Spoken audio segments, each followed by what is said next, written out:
Welcome in to the 48 Minutes podcast on Believe. I'm Ross Geiger, the former NBA video coordinator, and I'm joined alongside Bruce Bernstein, our four-time Emmy Award winner who spent more than 3 decades at ESPN producing NBA shows, SportsCenter, and soaking up knowledge from the best hoop analysts in the business.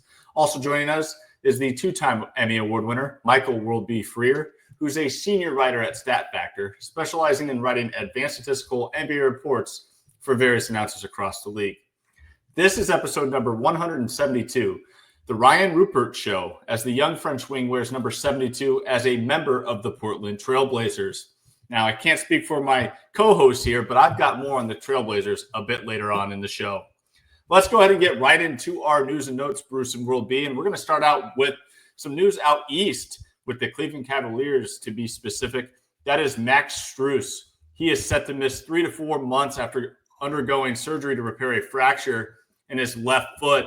And for this team that has title hopes, I mean, this is a contender out east and in general next season. This is a big loss for a group that kind of has an injury-riddled team as far as resumes are concerned. Darius Garland misses a lot of time. I believe he might even be hurt at the moment. You've got Evan Mobley, who's had some problems in the past, Donovan Mitchell. So I kind of want to open the floor up on this one, but should we be concerned about the Cleveland Cavaliers heading into this season? Are we giving them too much? Are we putting too much faith in a team that has potentially some rotation concerns if guys keep falling due to injuries? Bruce? Well, injuries are always a part of the game. I mean, Cavaliers are going to, obviously lose a lot of time from Strus. Garland, we don't know about, as you mentioned. Mobley has been known to get hurt. But look, as we saw last year, injuries can impact every team, really. And sometimes it just takes an injury to the wrong guy. I mean, what if Jalen Brunson goes down for the Knicks? What if, Paolo goes down again for Orlando? So I think at the end of the day, it's something every team has to deal with. But going into the season, I still really like Cleveland. I mean, they won 64 games last year. That was pretty good. Yeah, and World B, as our Knicks fan here, I mean, obviously you're not rooting for other teams to have injuries, but do you think an injury like this and just kind of the injury resumes of some of these Cavalier players, you're feeling pretty good as a Knicks fan in your title chances this year, at least in the Eastern Conference? Well, you're right. I don't want to see anybody get injured. I don't want to see Jason Tatum get injured. I don't want Halliburton. I want to see Philadelphia at full strength. Let's see what they have and stuff. And certainly with Cleveland, you want everybody healthy, but all these things are going on. It couldn't possibly be shaped up better for the Knicks to at least get out of the gate strong and take a hold of this Eastern Conference race. We know the situation in Boston. We know the situation in Indiana. Now Cleveland, it's not a season-ending injury. It shouldn't be. Should be back in time to get himself, a few months and then the playoffs. They have DeAndre Hunter to step into that role potentially to provide the perimeter shooting. He was solid once he got sent to Cleveland last year. But, the depth is an issue. And on the other hand, you look at Cleveland, as Bruce mentioned, they won 64 games. They didn't exactly come away. Only Jared Allen played every game last season. Although Darius Garland did play 75 games, so it's not as if he was off injured. It seems like he missed more. He's had injury issues in the past. Donovan Mitchell, as you mentioned, has had injury issues in the past. Evan Mobley's had injury issues in the past. When they're all together, we pretty much agree they're, if not one, number 2 in the East. We'll give them the benefit of the doubt because of how they did last year. But, from a Knicks fan's perspective, you can't ask. You don't want injuries. But It's shaping up like if they don't come out of the gate strong, what's the problem? Yeah, absolutely. I totally agree with you there. I think another thing to point out here with this Cavs group, looking at things with a glass half full, is the fact that I think they've got high hopes for Sam Merrill because let's face it, I know they added Lonzo Ball and they allowed Ty Jerome to walk, but you get a guy like Lonzo Ball, you're not putting all your eggs in that basket that Lonzo Ball is going to be able to play 60-plus games for you next season. So they re-signed Sam Merrill. He showed some promise throughout last year. I think they're really hoping he can take the next big step in this rotation this season, and he's definitely going to have to do so now with Strus sidelined for the first 3 to 4 months. So keep an eye on Merrill moving forward. Now, next up, we got to talk about a friend of the show. This is some positive news, and I'm delighted to announce that Thanassis Antetokounmpo rejoins the Milwaukee Bucks on a 1-year, $2.9 million deal. And the reason I'm thrilled for this guy, as I'm sure both of you are, is TA tore his Achilles during a workout in May of 2024, for those that might not remember. And he's been working tremendously hard ever since to kind of gain back that strength and athleticism that really like separates him, because that is what he's known for, is strength and athleticism out there on the floor, along with his energy. And he's been able to go ahead and work back towards being the player he was once before. And he's now showcasing that this summer in the FIBA games for Greece. So he's always been a fan favorite in Milwaukee. And of course, Bruce, it never hurts that his presence always seems to help Giannis throughout the season. You know, nobody's expecting big things from Giannis's older brother, but big things are never expected from guys that are at the end of the bench. His value as a hype man and security blanket for Giannis, that's why he's back with the team. Yeah. I mean, Milwaukee's management has spent the past 2 years doing everything it could to placate Giannis and make his comfort and happiness a priority. So this is just the latest example. But as you said, friend of the show, great guy. Wish him nothing but good health and, some important minutes this season. Yeah, and it seems like a no-brainer, right? You got to bring in Thanassis. If it keeps Giannis happy in Milwaukee, you got to do it, right? Oh, absolutely. And, for all these people that complain that Giannis is influencing the roster and having his brother on there, I mean, we know he's not going to play a whole lot. He hasn't played a whole lot in his career. But you're the 12th man on the bench. What is it? Where was PJ Tucker? What was the complaints about PJ Tucker on the Knicks? He just sat at the end of the bench. He was a good cheerleader. He was a good guy in the locker room by all accounts. Nobody complained. It doesn't matter if he's his brother or whatever. If he's a good guy in the clubhouse, if he shows up to work every day, there's only 8 or 9 that are going to play on every team. If you're 11th, 12th, what's the difference? If it makes Giannis a more comfortable player and allow him to play better, yeah, I don't think anybody in Milwaukee is going to complain about this. Yeah, no doubt about that. Before we move on here, Bruce, I want to get your thoughts on this, though. The Bucks signing Thanassis, they now kind of have a roster problem. They're going to have to cut someone unless they're able to trade him. All reports is it's going to be UConn's Andre Jackson Jr., who's the odd man out on this team. Just curious to get your thoughts, being so close to UConn and following them throughout their successful run at the college level. Do you think Andre Jackson Jr., if cut, will be picked up by another team? Hey, maybe Cleveland will. Yeah, exactly.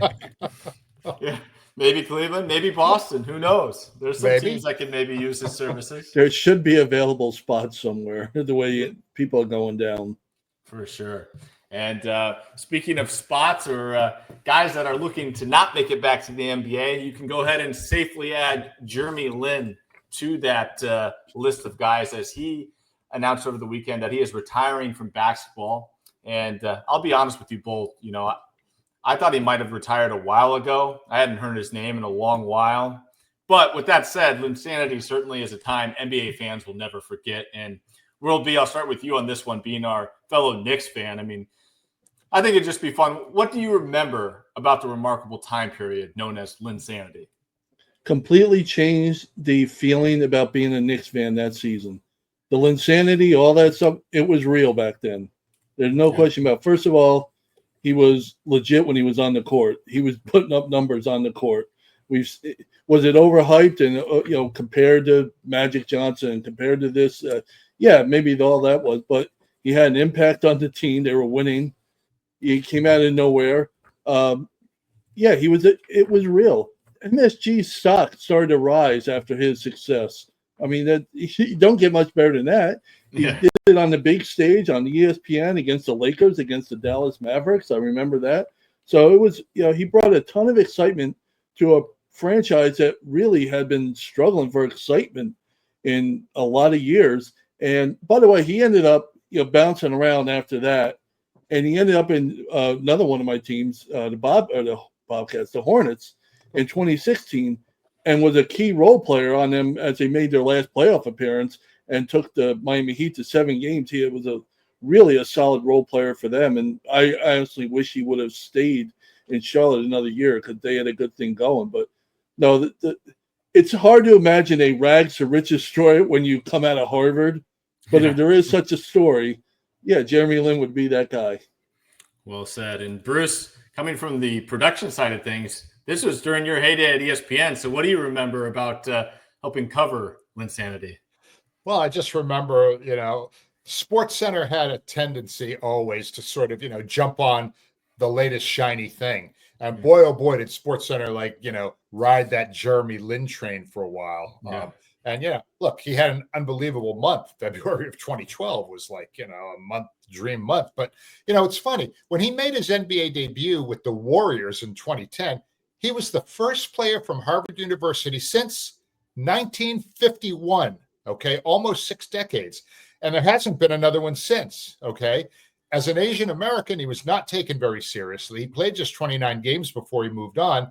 He then joined the Knicks the following season and barely took his warm-ups off until February of 2012. But then Carmelo Anthony went down. Mike D'Antoni put Lin in the lineup, and the team went on a 7-game win streak with Lin going on a heater that, as you correctly mentioned, was called Linsanity. He went on to a actually fairly successful 9-year NBA career. He was a member of the 2019 champion Toronto Raptors, so he got a chip. All right, a lot of guys never did that.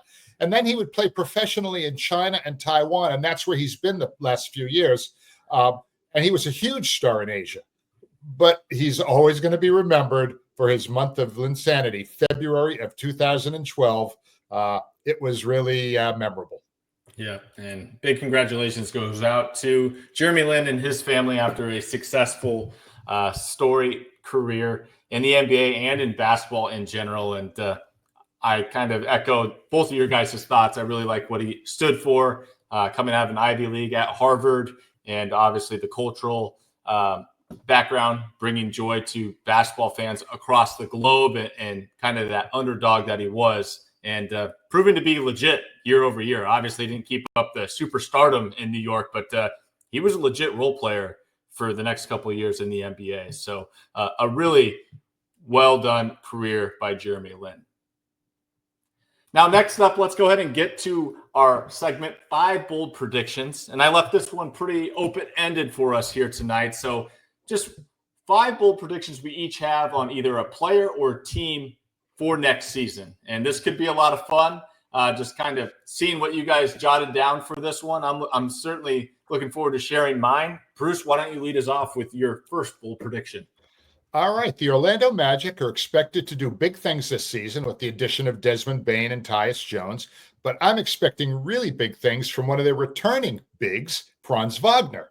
While Paolo Banchero is Batman, Wagner is Robin, and I'm predicting that Franz will be an all-star this season. That is my bold prediction. He battled injuries last season, played just 60 games, but he averaged 24 points, almost 6 boards, and nearly 5 dimes.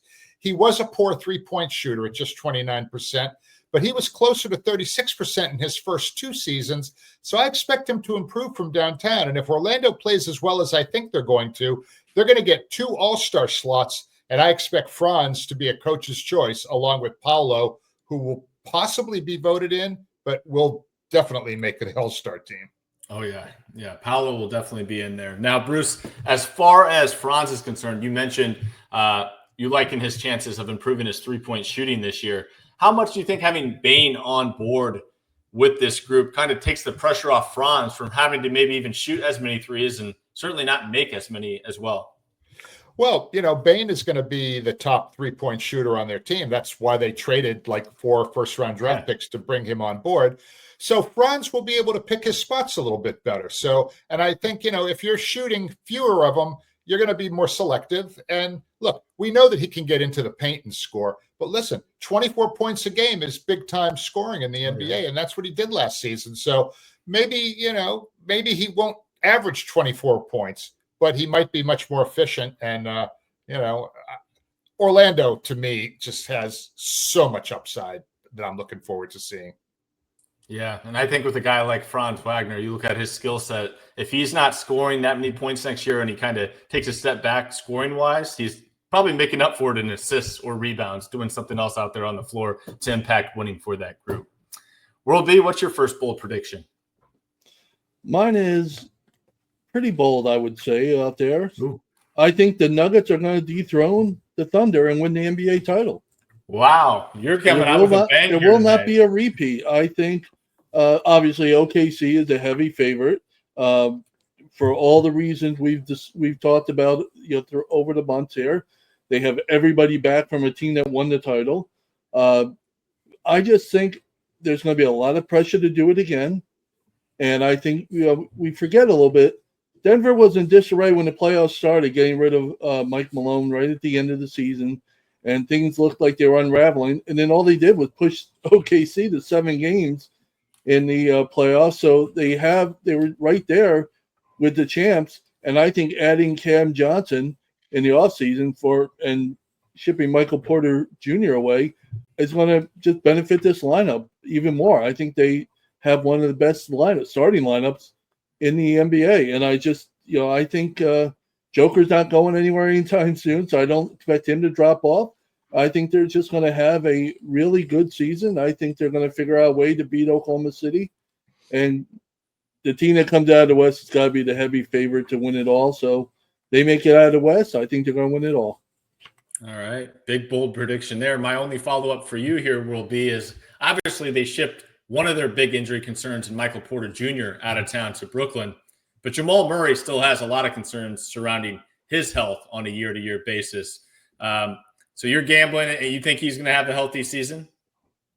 Oh, yeah. I think at some point he has to. Otherwise, they're just going to have to figure out what to do with him in the future. What the Nuggets – if you can't get 70, 75 games out of him, you're probably going to start wondering about your future.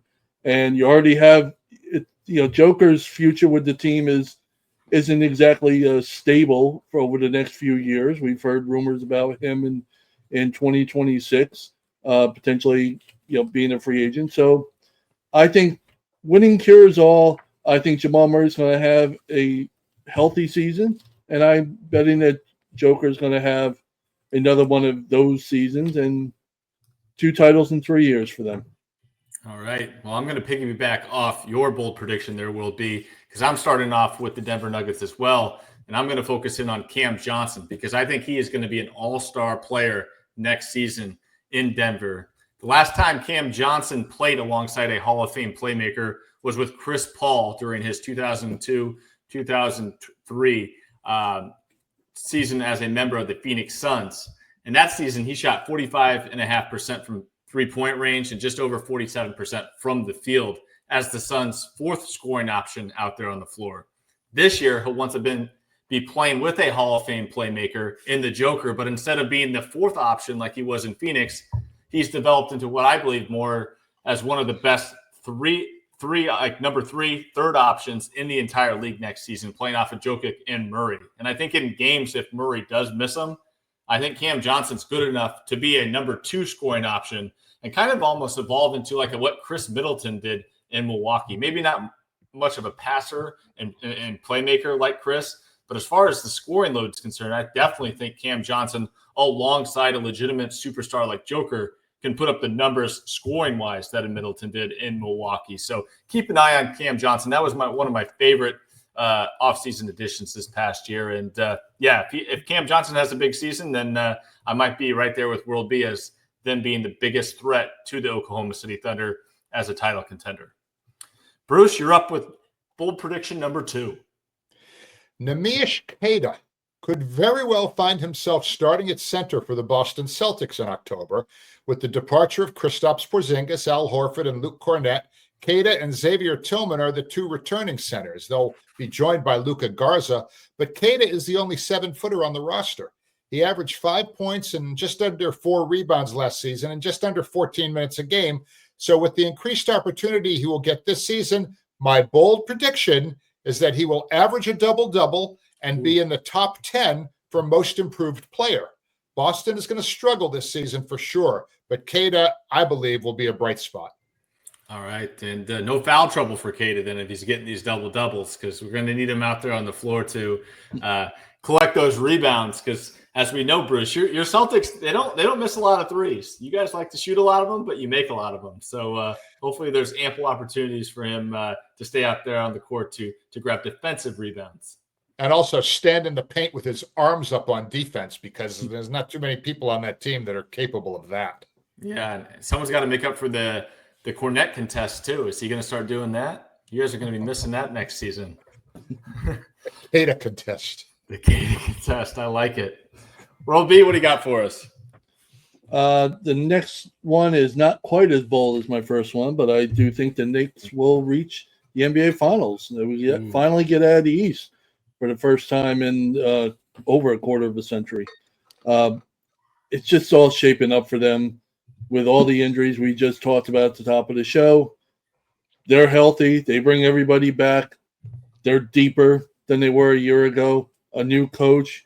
I know the whole offseason was a mess for them in terms of finding a coach. Talked about how embarrassing it was. They contacted just about everybody to see if their coach was available.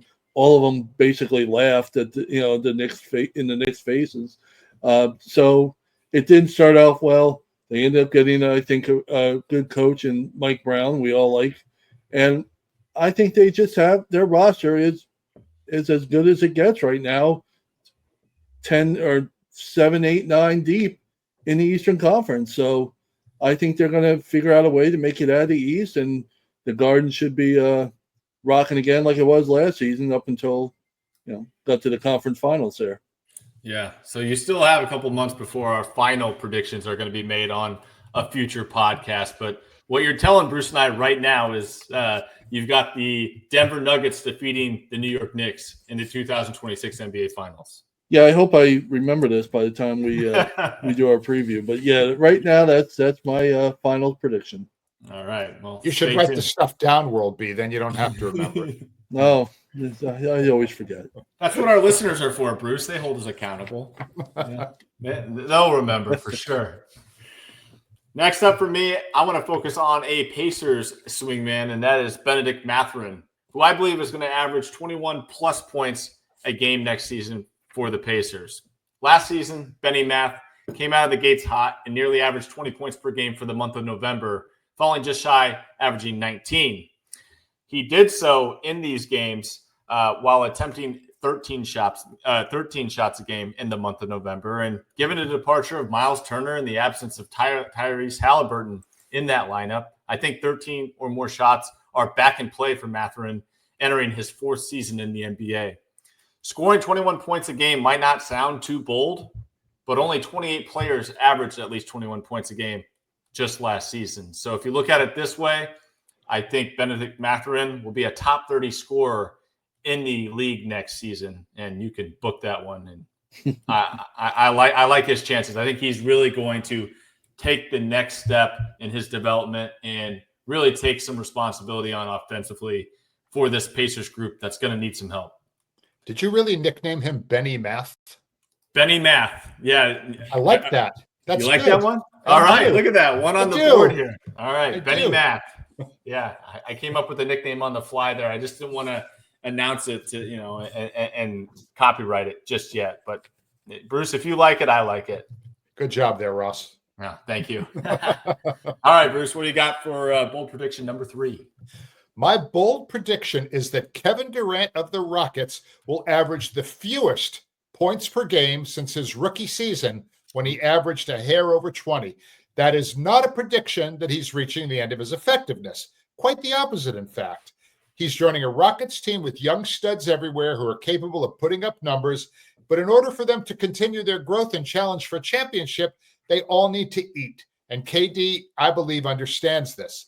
His second lowest scoring average after that rookie number was 25 points. So I predict he'll be somewhere between 21 and 24 points per game, but he's going to be there making clutch buckets down the stretch for a team that has championship aspirations.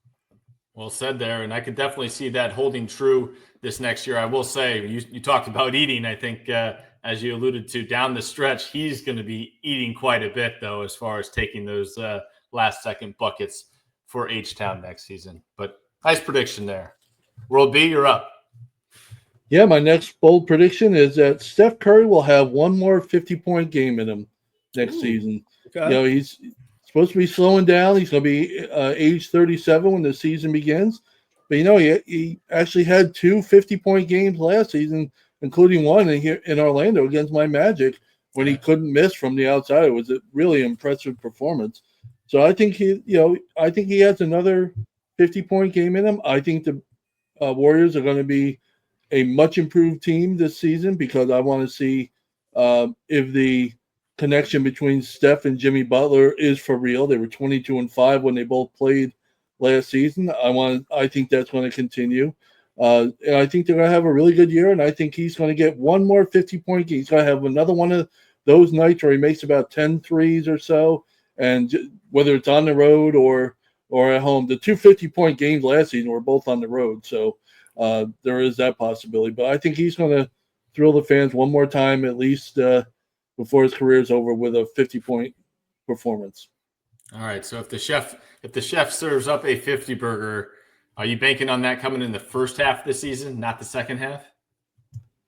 No, it could come in the second half. It's possible. And by the way, if he does it, it'll be either the third, depending on when he does in the season, it'll be the third or fourth oldest to ever have a 50-point game.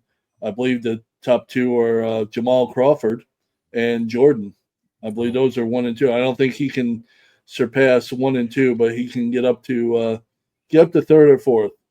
Nice fun fact there. And we'll take a wait and see approach on that one, but I'm hoping for it because the game's always more fun when Curry catches fire. Now, probably my biggest, boldest statement of the night is coming up next, and that is an American-born NBA player wins MVP next season. So, yes, I'm looking at you, Anthony Edwards, who is entering next season at 24 years old, and he's about to begin his 6th season in the NBA. Now, last season, not only did we see the Ant-Man take a career-high 10 threes per game, but we also saw him connect on 39.5% of those threes, which is also a career high. So took more, made more. And that's a good trend to see with a guy as young and good as Anthony Edwards. And this all came during a Wolves season where major adjustments were made with Cat's sudden departure at the beginning of the year and the additions to Julius Randle and Dante DiVincenzo. So entering the 25-26 season, Edwards is another year older and another year hopefully wiser, and now adjusted to his new set core of teammates as both Julius Randle and Naz Reid were both re-signed for the long term this offseason in Minnesota.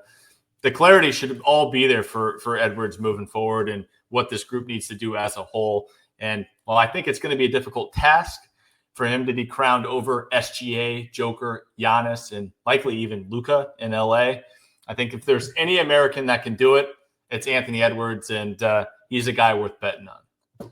By the way, hey, do you know the last American-born player to finish in the top 3 in the MVP? Ooh. You have to go back a few years. LeBron James? That's a good guess. Good guess. Steph Curry in 2021 finished 3rd. Wow. The last American-born player to finish 2nd or in the top 2 was LeBron James in 2020.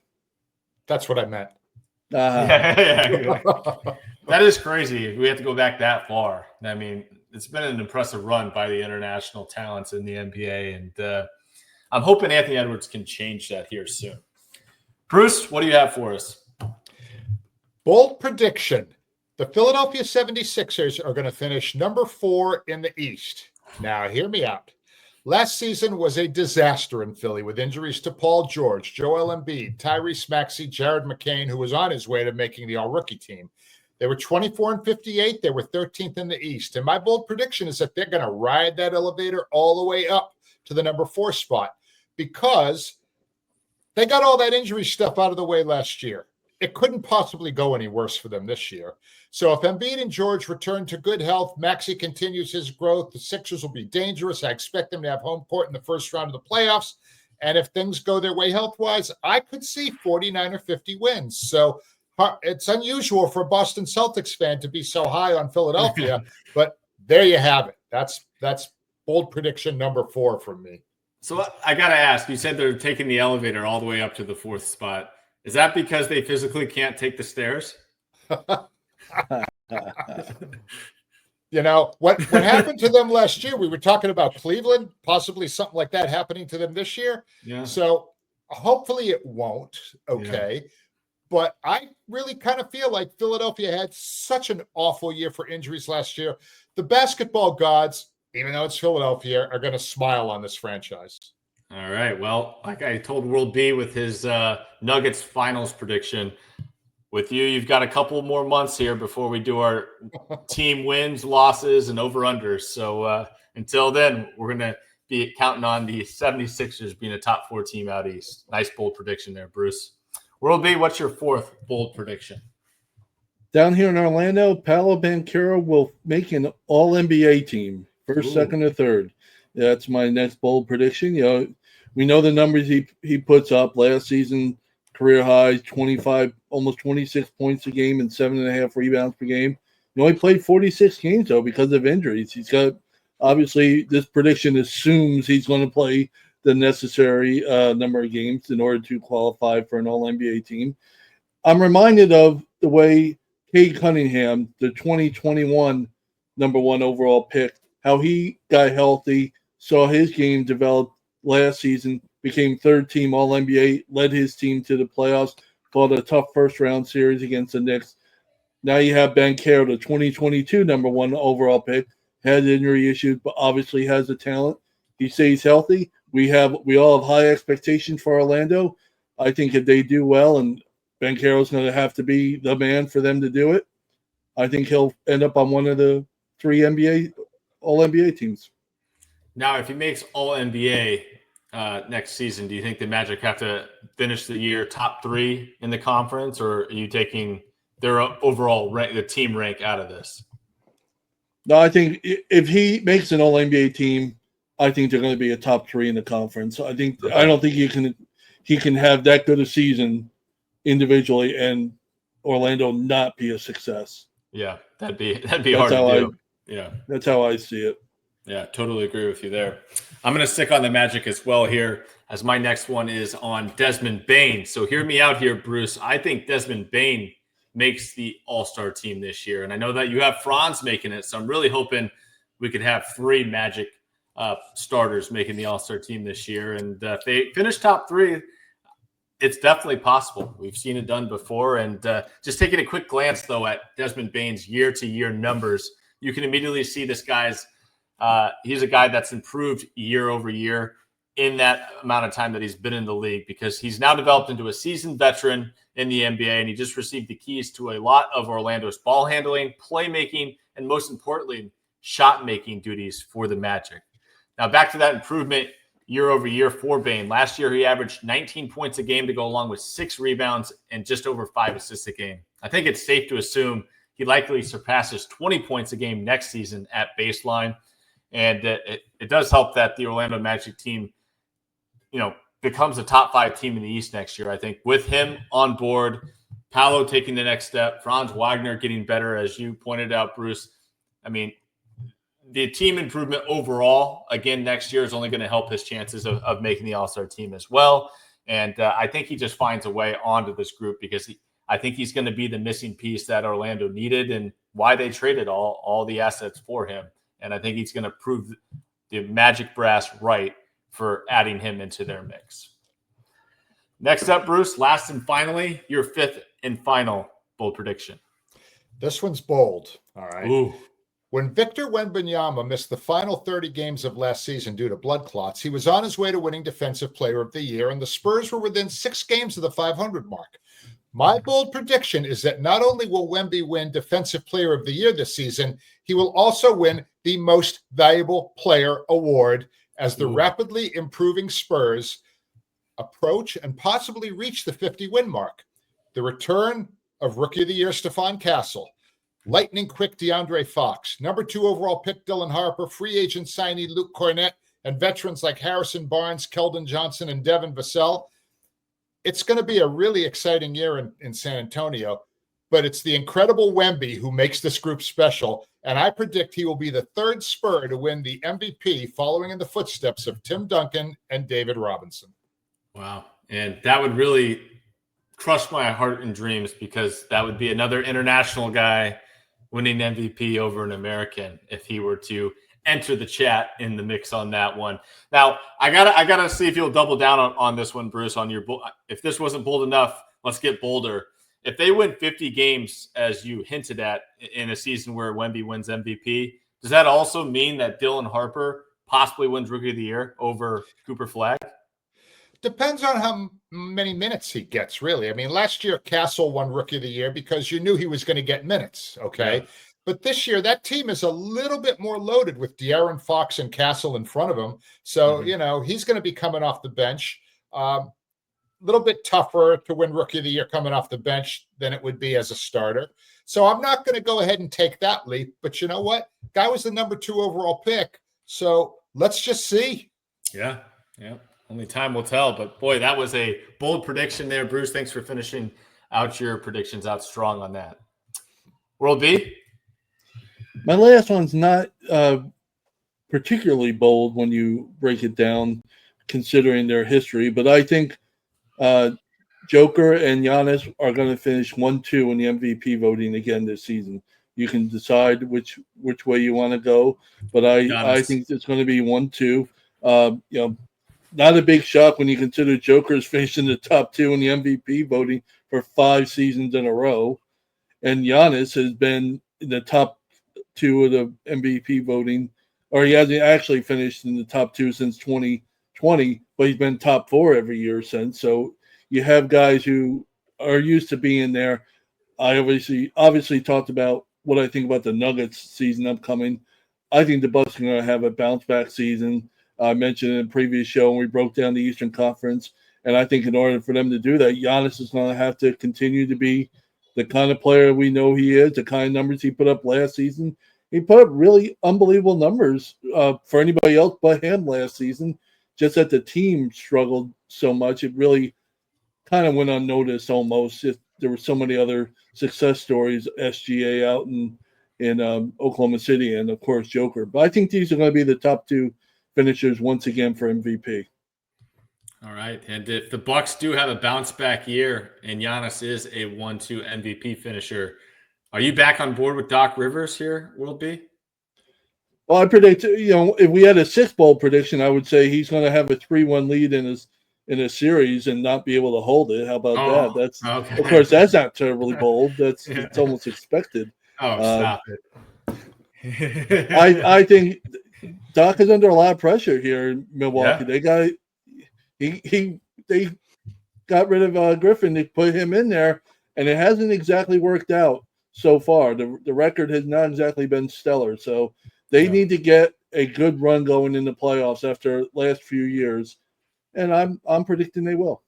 Yeah, I think they definitely got a shot. Whenever you put the ball in Giannis's hands, I think I like your chances. So just give the ball to Giannis. Everyone else play off the ball and work around him, and kind of expect the best from the Greek Freak next year, who knows what's at stake and what's expected of him for this team to really be successful. Now, last but certainly not least from myself here, Deni Avdija wins the league's Most Improved Player of the Year award next season after finishing 8th for the award last year. Deni averaged nearly 17 points a game last season during his first year with the Blazers. First year, I want to point out, with the Blazers, because now this is his first full season with the Blazers. I'm looking forward to a whole offseason kind of with his mindset being in Portland. And with the emergence of Toumani Camara, the expected healthy return of defensive menace Matisse Thybulle, the addition of Drew Holiday, and, of course, out with DeAndre Ayton, in with Donovan Clingan in that Blazers starting group, the team has all the defense you could ask for. But where's the offense? Jeremy Grant is a guy I think that's going to find himself on the bench more times than not as they slide some of these defensive guys out on the court. They go with the defensive energy, defensive stops leading to live ball turnovers and transition breaks the other way for this young and athletic team. But I think Deni is about to take over as the offensive motor, which we've seen him do with Team Israel and FIBA this summer as well. I think this is a great summer league for Deni to continue to take what he's learned this summer, being the man with Team Israel, and bring it to the Portland Trailblazers next year. That's going to really need him to score the basketball, because as much as we give Ayton a lot of hassles with his lack of energy and heart and things, he was a focal point of that offense, and Clingan is not the same offensive threat. So somebody else has to step up, be a little bit more aggressive and assertive with the basketball. I see that being Deni Avdija, because even on nights that he doesn't score, he's a great passer. Bruce? I completely agree. You know, it's funny when we were discussing what we're going to talk about tonight. You were, soliciting our bold predictions, and had you not picked Deni Avdija to win Most Improved Player, that was going to be one that I picked. So Yeah. I was like completely in agreement with you. He's been crushing it for Israel in Eurobasket. I mean, I think he's got like 49 points in the past 2 games. They beat France, which was a huge upset, and they smoked him in the fourth quarter. And then they just got by Belgium on Sunday. So, for a country the size of Israel to win 2 games in Eurobasket, particularly against a team like France, and obviously Avdija is the alpha on that team, really portends well for him as his NBA career continues to move forward this year. So, yes, I completely agree. I think you're looking at the Most Improved Player winner this year. Yeah, and your good friend Chauncey Billups was even at the Eurobasket supporting Deni in some of these games. So it really seems like the organization is making him a strong focus this summer and encouraging his development to bring back over to Portland next year. So he should be a lot of fun to watch. And I think all these bold predictions here tonight will be fun to watch next season and see how much of them can become true. But this was a lot of fun. Anybody else have anything to add here before we wind down tonight's show? Apparently not. All right. Well, with that will do it for this edition of the 48 Minutes Podcast on Believe. Thanks for tuning in, and we'll be back with you next week. To be sure you're up to date in 48 on all things around the association. Take care, everybody.